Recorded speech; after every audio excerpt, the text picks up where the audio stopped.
Thank you very much. Seems like we actually have enough time to talk, which is so unusual in conferences, so that it's nice. You probably all have questions for each other, but maybe I'll start off with maybe a couple, and then see what you have for each other and also what the audience has. I think one of the things that was perhaps common to the different papers was this relationship between vision and touch, and when you're looking and when you're touching. And obviously in a conference we're all reliant on photography, and I was wondering to what extent, let's come back to Hepworth now, Hepworth might have been influenced by the shift from black and white photography to colour photography. Especially I was thinking in Chris's paper you were talking about the monochrome in the early years and associating monochrome with the volumetric. And then the later work is playing more with colours and materials. And do you think that colour photography is pushing her at all?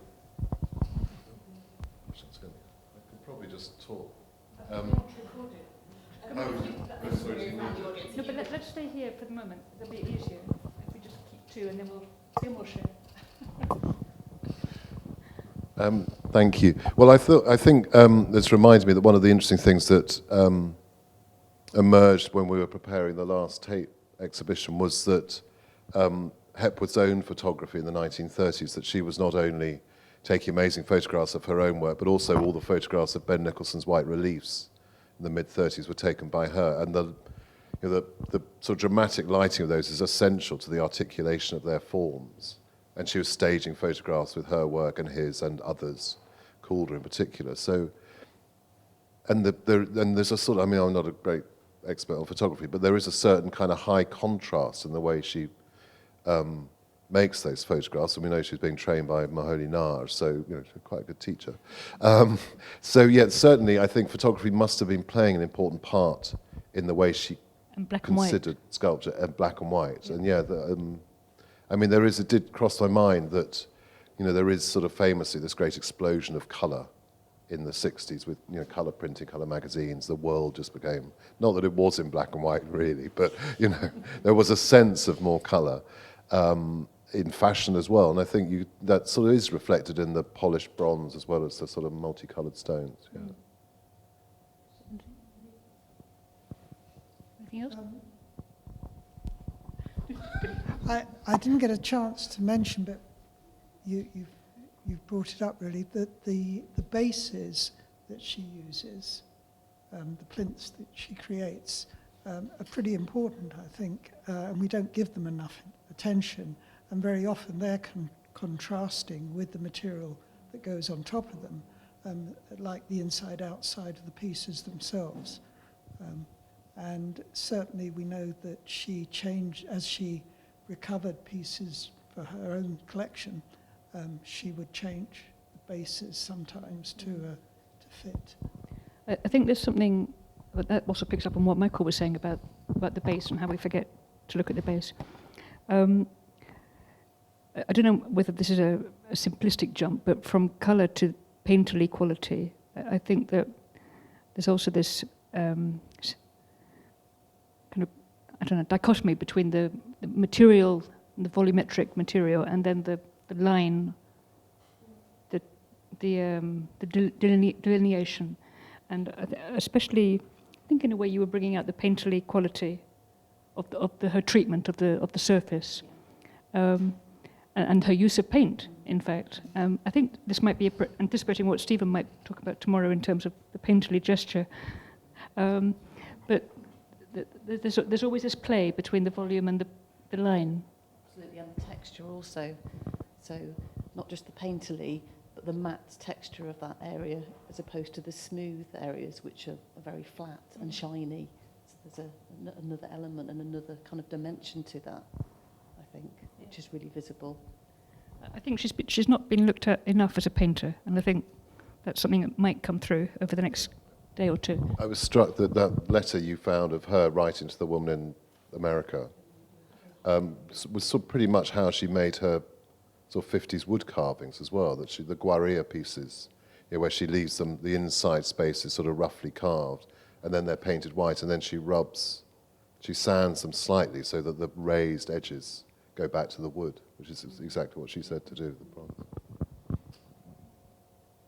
If we were to look at more in relationship to Hepworth, and the contrast between the landscape and the material, but also between the different ways they treat material, it seems to me that Moore is more interested in the natural quality of stone, and that Hepworth tends to transform the stone into something that is less natural and more worked. Do you think that's true?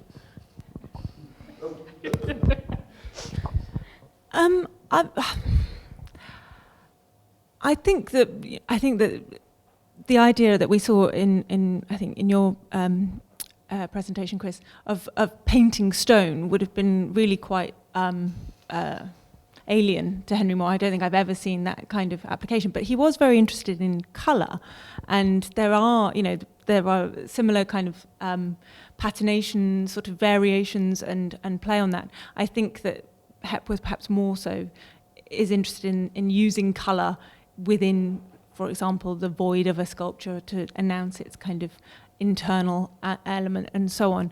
I think, but I guess what I was trying to do towards the end in a really rather rushed way is to sort of actually suggest that in announcing the art rather than the natural element, it sort of almost works better as a group of sculptures sat in a landscape kind of work because they are not of that landscape in a way. They are complementary to it, but not of it. And I think that this does tie into those other conversations that we've just been having about paint and surface texture and quality, because it's announcing its man-madeness, it's announcing its kind of craftsmanship and its handmadeness and the artist. That's also kind of based in surrealism, I think, that contrast.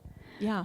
But you were looking there at the later works by Moore, but if you compare early Moore and Hepworth, I think Moore is happier to leave the stone as a natural stone. Yeah. And Hepworth is almost always giving it a high polish. Isn't that true? That there's a basic difference there. Yeah, he doesn't polish in quite the same way, I don't think.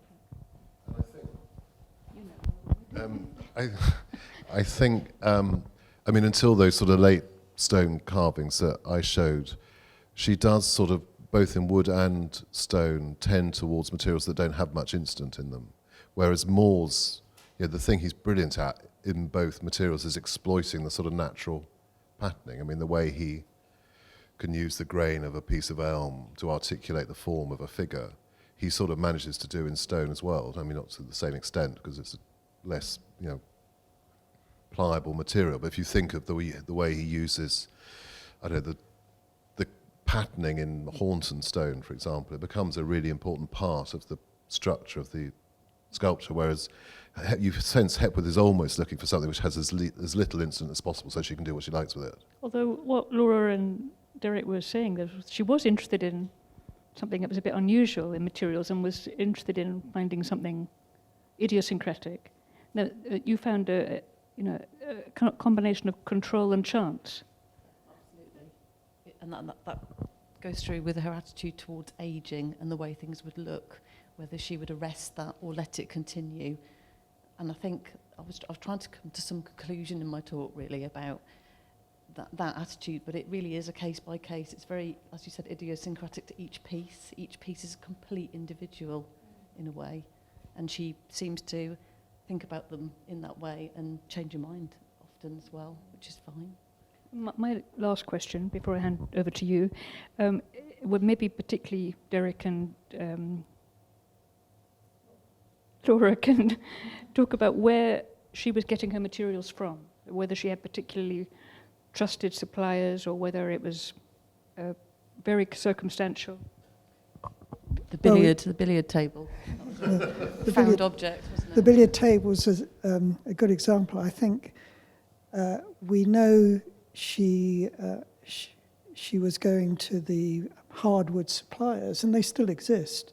And certainly during the war, when these things weren't, I think there's a note where she said she had a special permit in order to obtain hardwood, and would Ben Nicholson find her some in London. And Sophie says there's quite a lot of material in the archive, suppliers' files and so on. She clearly was looking for different types of wood, different challenges, if you like. I don't know about the stone side so much, but it's the same for most artists, I think. You were quoting, I think it was you, or was it Laura, a few letters to particular quarries. I cited that, yeah. We're so well joined up. Who put this group together? Yeah, I mean, there is correspondence in the 60s when she's, I guess, in a better position to go looking for the material she wants. And I think she's also being approached by quarries and suppliers and saying, won't you try some of our materials? But there is a strong sense earlier on, when obviously there's limited supplies and limited money, that there is a lot of kind of recycling. I think, again, these sort of anecdotes, but the series of 3 sculptures from 1951, which are called Group 1, 2 and 3, Dennis Mitchell maintained were carved from an old mantelpiece, marble mantelpiece. And I think there's a lignum vitae piece, which was, they used lignum vitae as kind of fenders for boats, because it was so hard. And I think there was a story that one of those pieces originated from something like that. I can't tell you which piece. I may be making it up completely. So there is a strong sense of sort of chance. And I think those wartime carvings like oval sculpture and pelagos are all, I mean, they're small and they're sort of woods that you could get locally. And there's the one that cracks while she's carving it, which is now in the Tate, the Hollywood, which she sort of curses because it hasn't been seasoned properly.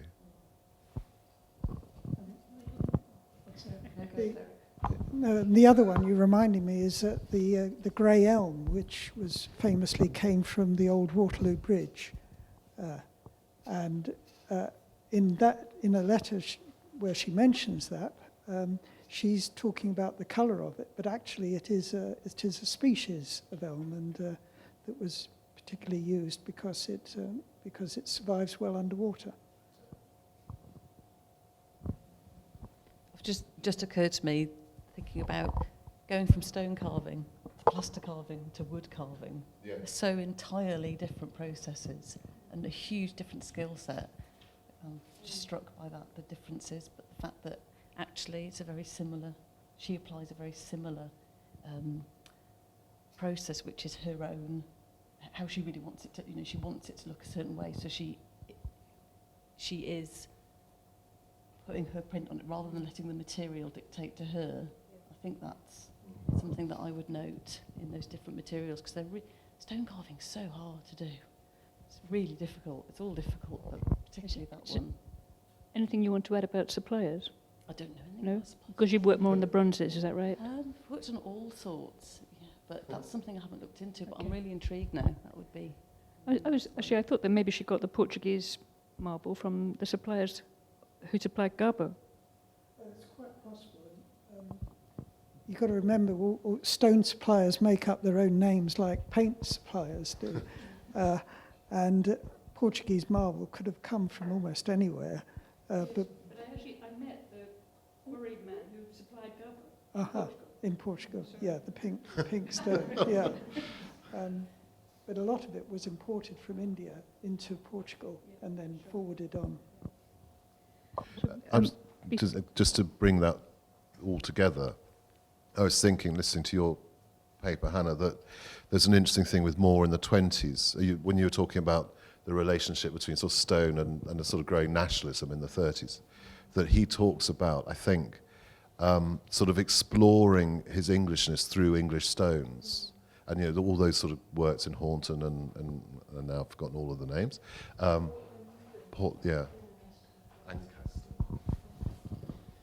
Yeah, and that is actually a period where I don't know how true this anecdote is, but it's something that, has sort of gone down in legend now at the Henry Moore Foundation, but that there's that period where Hepworth and Moore are both together going to places like the Natural History Museum to look at geological specimens and to kind of learn and understand the native stones. But also I think to really connect us back in to suppliers, that I think more has been given pieces of wood at various points by people, you know, from old museum stores and so on, especially in those early years when, you know, it's expensive and, you know, a small piece of wood he can easily turn into something interesting. So a lot of those very bizarre anomalies where he says he's working and thinking about English or native stones, and then he'll have something kind of African wonder stone or something, you know, they kind of, you wonder where these things have, where he's got that piece of stone from. Do you have questions for each other? Well, coming back to your sort of rough, smooth, Moore and Hepworth thing, I just realised that Moore was largely using sedimentary limestones and the like, and Hepworth was using the metamorphic, much harder rocks, and that which you could polish. Yeah. And I mean, one of the assistants, I can't remember who, said that she hated carving soft stone. She hated alabaster because it was just she liked the resistance you got from a hard stone like marble. Though obviously not the one that Cosden Head was carved from.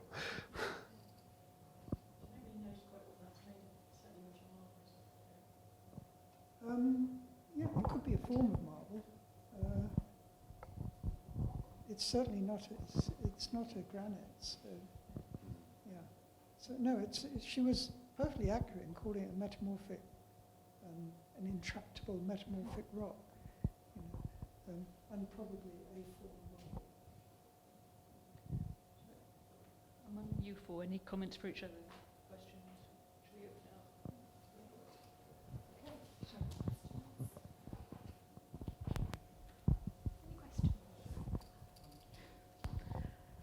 I have a question, and I hope it's not too stupid. It struck me, so with patination, the sort of chemical process, you can presumably make it any colour, or does it have to be that green colour?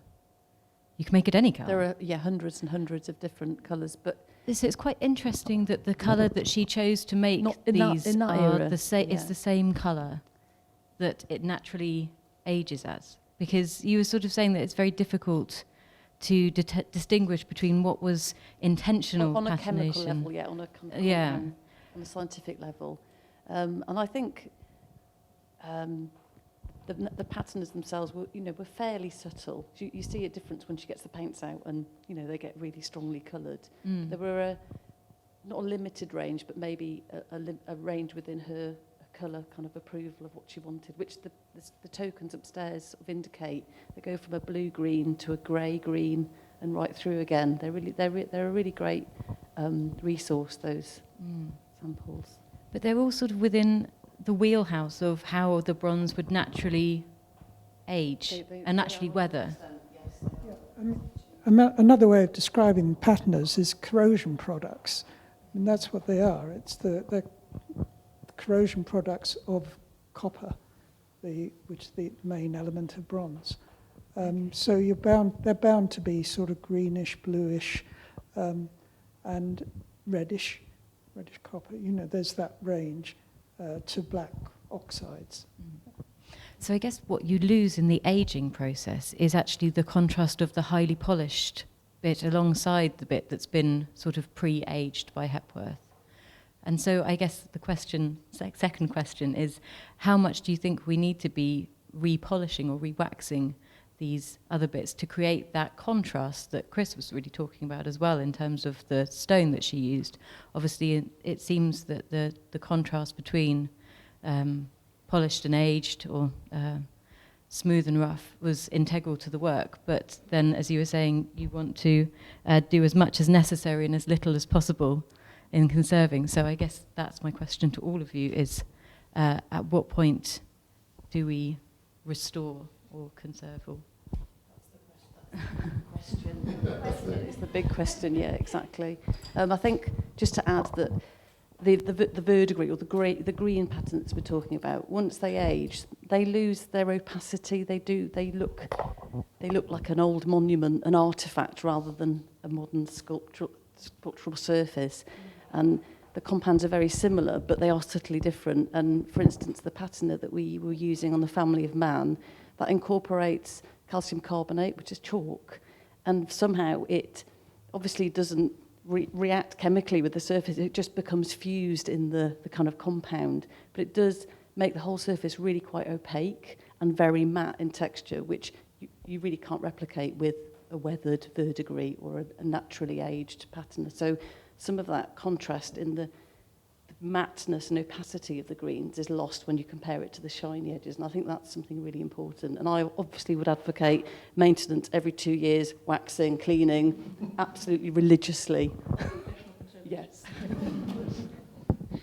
But I think that with Hepworth, there's the special case of the contrast, which is sort of fundamental to so many of the pieces. I mean, to other sculptors as well, Moore and so on. To read the form, you need contrast, but she put in this very deliberate contrast that came through in Laura's lecture. And I think that adds a weight to the argument for maintaining the contrast over letting things happen naturally.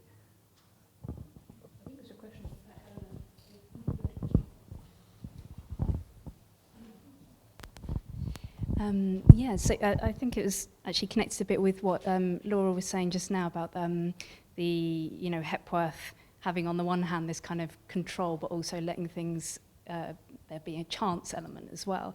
And I think with what Chris was saying, in terms of the the pieces where she made them in plaster and bronze and things, and I was thinking about oval sculpture and when she. How that basically she cast it in plaster because the wood was going to split, and that was like her first plaster, and then she eventually made it in bronze. And so having this kind of preservationist impulse in her own work, that she wanted to in some way keep it for forever in some way. And then on the other hand, this almost kind of paradoxical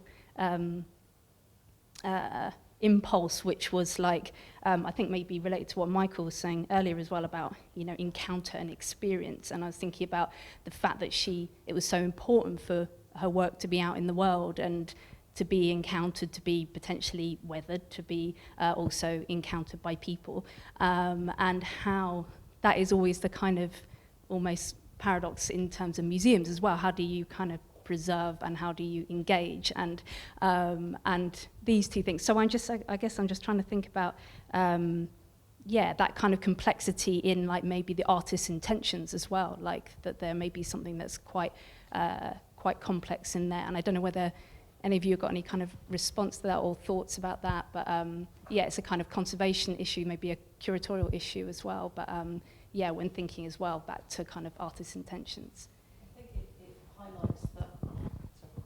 I think what you're saying it definitely highlights that interaction between the disciplines and how it's really very important to understand an artist's intent. I mean, I have looked at condition reports for Hepworth's where they've described the green as bronze disease and it should be removed because they didn't understand the artists in particular, because we're talking about modern art conservation as opposed to archaeological conservation, which I wouldn't attempt. I don't know the intricacies of that. It's a whole different subject. So having a subject matter knowledge and an appreciation of that artist through the art historical text is really vital. And it is for most of modern art, actually, because it's so complex and so subtle in lots of ways. I'll just say, I think in a way this is a question for sculpture in general, isn't it? The fact that you have editions, so you have different versions to look at, and the fact that bronze can sustain some damage and then be recuperated in a way that a painting can't. So you have that kind of window of opportunity in a way which can be quite long, can be decades, and you can still reverse it. That is my feeling. I'm an amateur, aren't I? That reminds me of an argument we had a long time ago about Rodin's sculpture with the standing figure, which you just acquired for Leeds, I think, and it had been outdoors and had all the streaking, which you rather liked, and I thought it looked like he'd just come out of the shower, we never really resolved that one, did we? And I think we shouldn't sort of opt out of making contemporary decisions now by sort of putting it back, thinking over much about what the artists said, because they contradict themselves all the time. It was in Laura's letter, it was very clear, I want it like this, or you could just let it go. I think there was a sympathy there with the owner of the piece who had it in her garden and it had become her sculpture, and so maybe it was flexible, whereas when things were being shown in a museum or gallery setting, I'm not sure where they were shown in Tokyo, that was a wholly different view, a different circumstance, and so there they maybe represented Hepworth more than the piece in the garden, which had been owned by somebody. And I think you can see that sympathy in her for her sculptures and who owns them, where they're supposed to be, how they're supposed to be displayed, and we should think about that as well.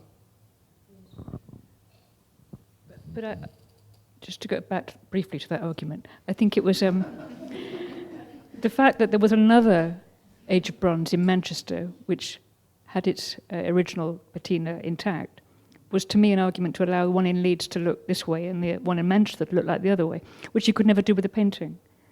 And I also thought that a later curator might make a different decision and it would still be possible. So it was kind of pending. It was a decision that was pending in a sense, for indefinitely. I know you're never going to back off on that.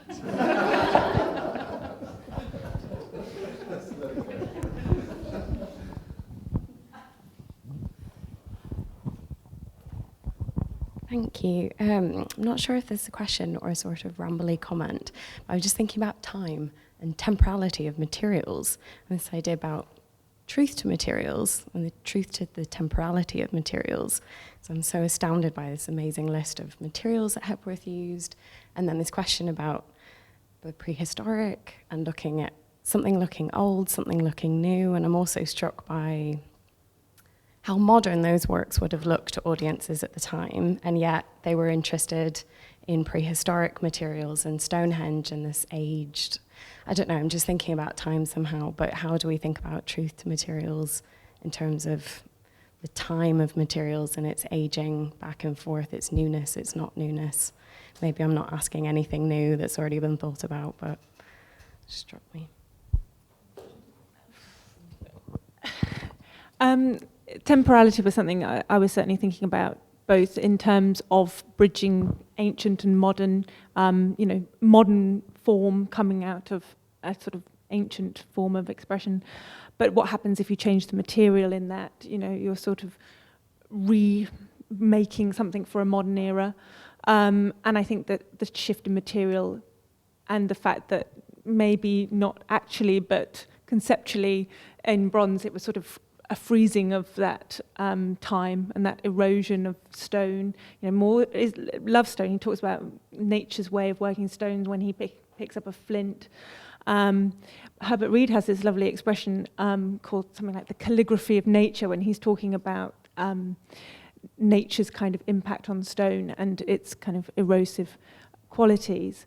And I think that there is a dialectic, there is both an enjoyment and embracing of that, probably in both sculptors, and yet an embracing of new materials. I mean, bronze with its sort of tensile strength, its plasticity, it's sort of massively expanded the field of what was possible to put out in nature, and to do so knowing that it also changed, the patina will change, I'm not quite sure if I'm answering any kind of question here, but in terms of time, I think that certainly by using these kind of very primal, formally very powerful kind of shapes, which for Moore is certainly a kind of key element, but putting them in a new form, in a bronze form, and sitting them in sculpture, he is talking somehow about the permanence of things and the changing of things at exactly the same. And that maybe that's the power of it. Maybe that's the power of all of this work,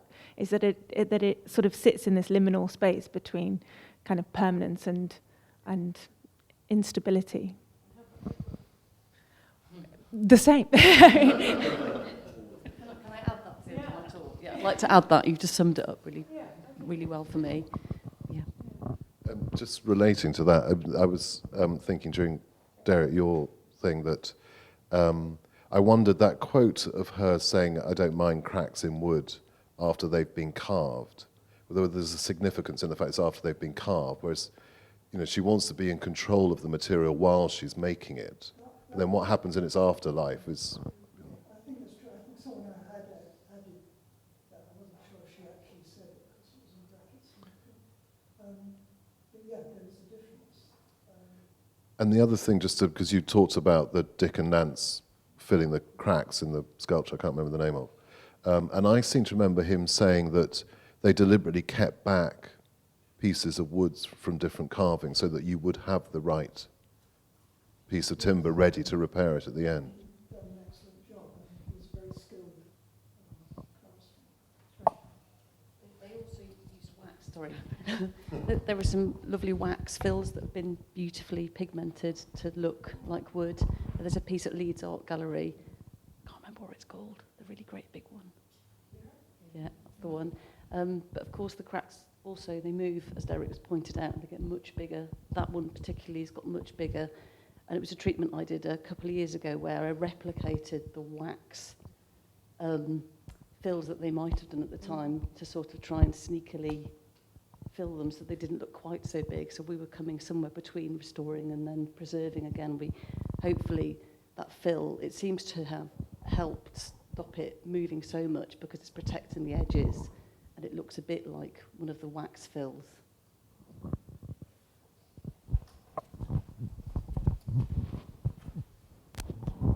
Thanks. It's a question for Chris. You talked about her revisiting the 2 discs made in white marble in the 30s and quite some time later recreating them in a variety of materials. And that struck me as interesting because obviously her original choice of material was so important in the 30s, and that to then kind of experiment with other materials. Did she do that with many works? Well, the process was, it started out as a hardwood carving, and then I think she, I mean, I assume, or do we know, that she took a plaster cast because it was going to New York, because it was bought by MoMA. The bit I'm not sure about is whether she immediately cast it in aluminium, which I think would make her, I mean, one of the first 20th century artists to do that. Right. So then I think she sort of, you know, when she's looking at multiplying them maybe, or maybe she's worried about the plaster, I don't know, she starts casting it.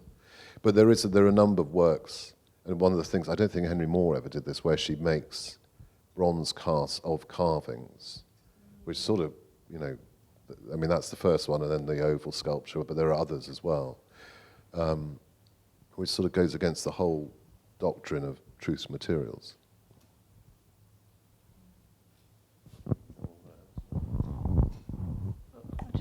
When I began working on Hepworth, I kind of felt very purist about the truth to materials, and I couldn't understand why she would go against truth to materials. But now I think she just became more experimental. I think there was also a practical question of works travelling and going off in touring shows. And she was quite concerned to make sure that she didn't send things that were too fragile to travel off on journeys. But I think she became more experimental, and I think that's why people are beginning to value the later work more now than they did 30 years ago. And the process of carving, whether it's stone or wood, is a very slow, hard, long process. It's difficult to make a living at it, even as a very successful artist. And so the bronzes they had an economic imperative.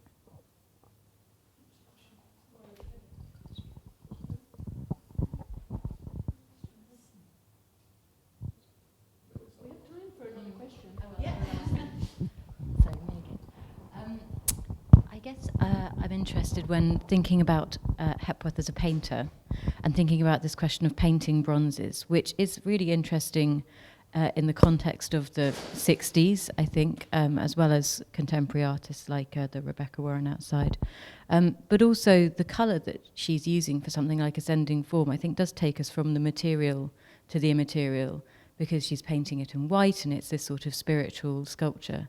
So I guess my question is, do we think that we should repaint it white? And that's to the whole panel.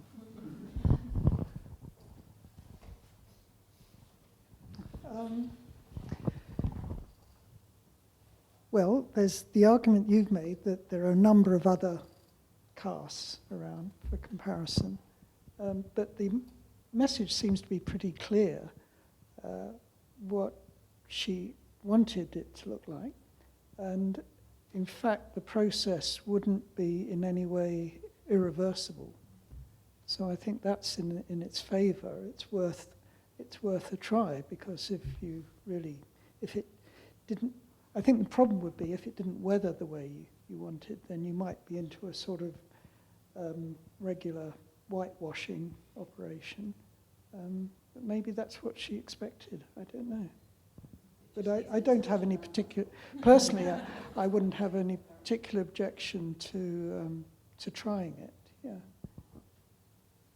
Did she always want all the... sorry.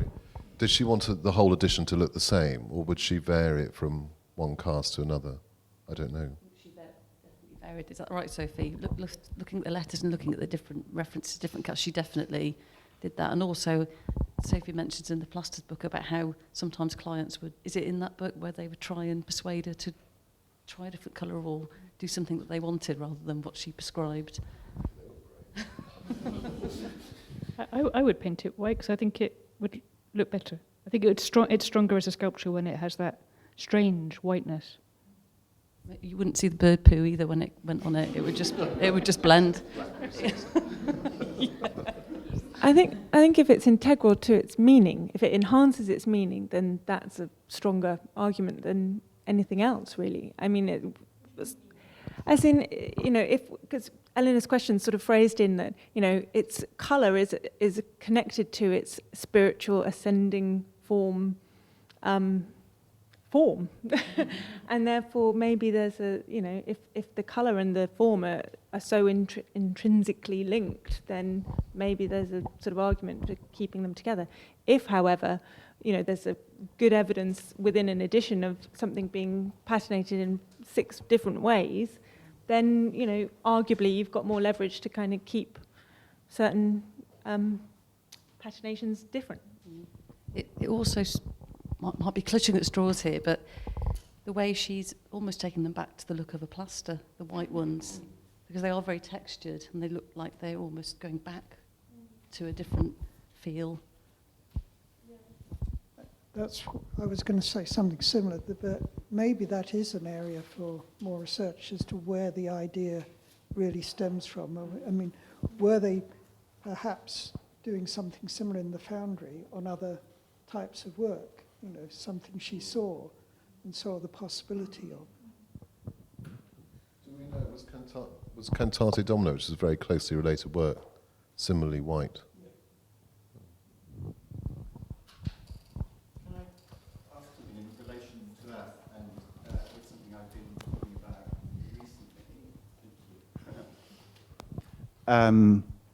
And that is its texture and its colour, whether actually there was an intention to make it look a little bit like stone, because it's an early bronze, and is it somehow trying to ameliorate the transition from one material to another? No. I don't know, to be honest. I mean, maybe. No, because it's, I mean, certainly Cantata domino is the most kind of plastic of all her bronzes, almost, isn't it? Those early bronzes where she uses the sort of mesh, chicken wire mesh, to and puts plaster on. She's exploiting the qualities of bronze that she could never have got in stone or wood. So no, emphatically. Maybe it's something to do with the hand. You know how carving leaves the trace of the hand on the work? Maybe that very textured surface is actually something to do about kind of retaining a sense of hand, tactility, touch, workmanship. I don't know. I'm just putting it out. I mean, Laura made the point that her plasters were very heavily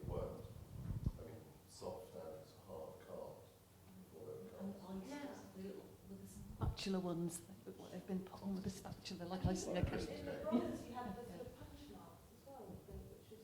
Which were stone carving tools. I think I forgot to say that. They actually are the stone carving tools, which she then used on plaster. That's what she says. When I found that I could do that with plaster, that's when I was able to get moving. Yeah. But Moore does the same, doesn't he? He finds ways of animating the surface. Yeah, it's almost like the carving instinct is sort of, you know, different. I mean, Moore hatches lines onto a lot of his buttons. It's like he's shading them in, even though it's a three-dimensional. See, they're kind of saying yes, although he said no. I know. Because I would say when you look at it very closely, and the fact that a pale patina at that stage was so unusual and kind of difficult to do, I think there must be, I feel, instinctively, speculating, more to it. I think maybe that's a good point on which to end, because we're meant to go and look at the show upstairs. But let me just say thank you very much. And also, it's so nice, isn't it, to have a natural conversation between curators and conservators. This used to be something that was difficult to achieve, but now it isn't. No, we talked about it a lot. Thank you all very much. There was 4 very good presentations, and I think we're going up to look at the exhibition. Thank you.